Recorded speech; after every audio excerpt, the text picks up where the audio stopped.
Don't you just love it when your ideological enemies admit that you're right? Vindication, as I've often said, is just a great feeling. It feels good to be vindicated, to have the things that you believe proven to be true. Shout out to Breitbart News. Wall Street Journal, easing rent prices coincide with less immigration to U.S. under Trump. So the claim that massive numbers of immigrants, legal and illegal, either way, um, coming in here and sucking up all the rent property is driving up rent prices, supply and demand.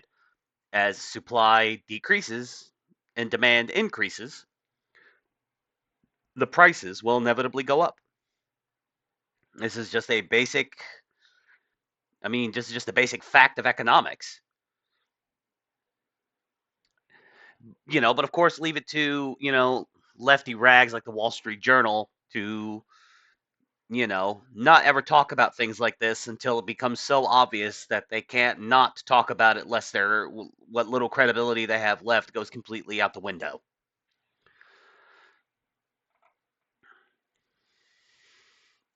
The easing of rental prices coincides with a slowdown of illegal and legal immigration to the United States, the Wall Street Journal admits.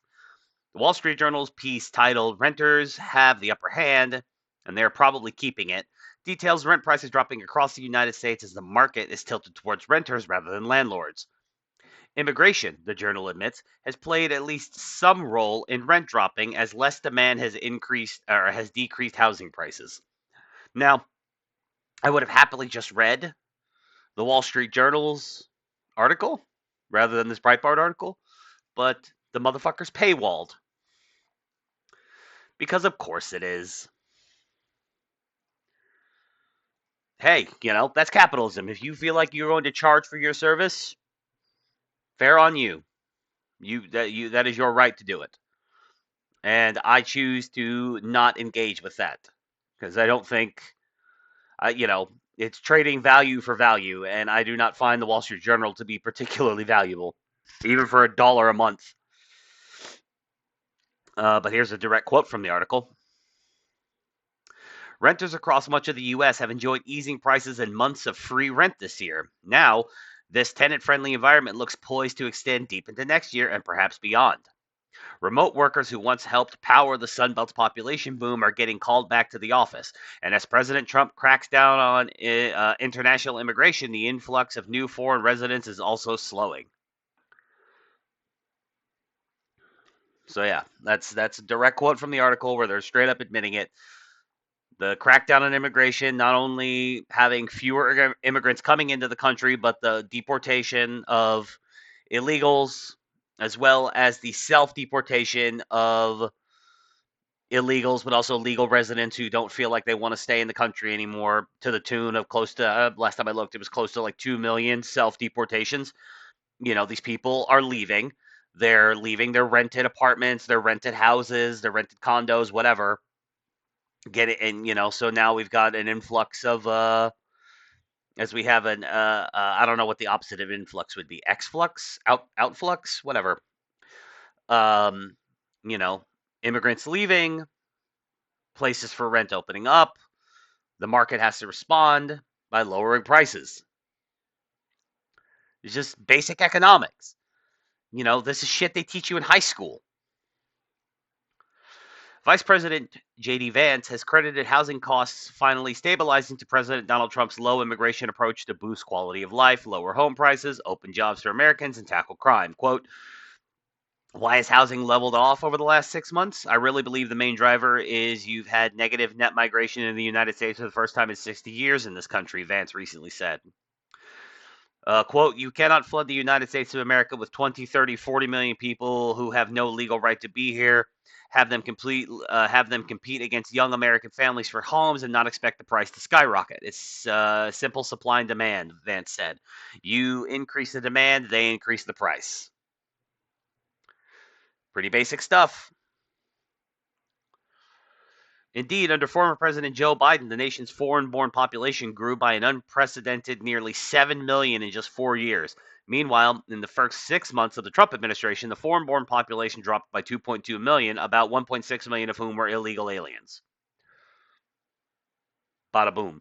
So the 2.2 million number that I cited earlier for the self-deportations, I might have been confusing that number with the number I'd seen before.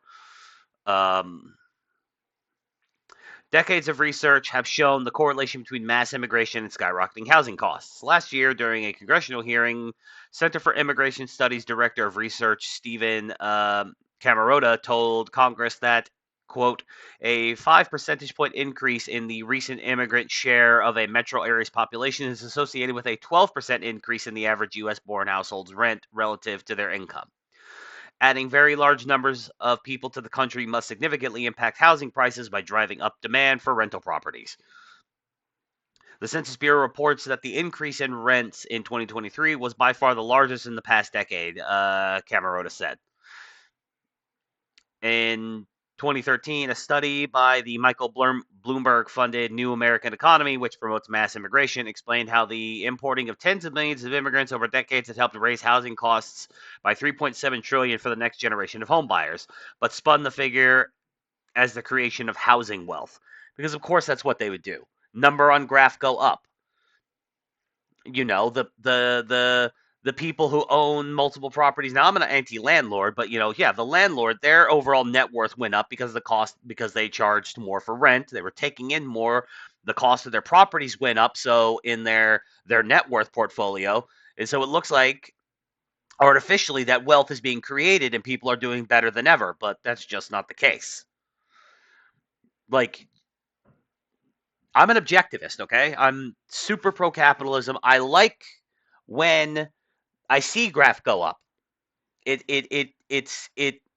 see numbers get bigger, you play RPGs, you level up, you increase your stats, you see your stats go up, you see your damage numbers in battle go up, and it triggers something in your brain. Bigger numbers means success. But you got to kind of turn that off sometimes whenever you're looking at things like this, because just because graph go up, especially when it comes to, the status of your country, just because graph go up does not mean quality of life is going up at a commensurate rate. In fact, quality of life seems to have been decreasing for a lot of people. So, yeah, they Wall Street Journal admitted it. Vindication feels good. Love it. Love to see it. Hopefully, we can keep getting illegals out, and hopefully, a bunch of immigrants who aren't citizens decide that they don't want to live here anymore and continue to self-deport. Get as many people, honestly, get as many immigrants out of the country as possible. Like, if you're on the pathway to citizenship and you actually want to contribute, you actually want to be here and integrate, that's fine. You're fine by me. You stay. I don't care. But if you're going to just be a shithead who's going to suck up welfare and not really contribute to the country in any meaningful way, and you refuse to learn the language, your kids can barely speak the language, integration is not at all high on your priority list, just get the fuck out. This country is not an economic zone for everybody to come here and exploit. It's a land, it's a people, it's ours, and you can fuck off. But yeah, let me know what you think. Be sure to comment, like the video, and sub if you're not subbed, and follow all my links, and follow me on X. Sub to me everywhere that I exist. Keep an eye out for the video game streams over on Clown World Gaming.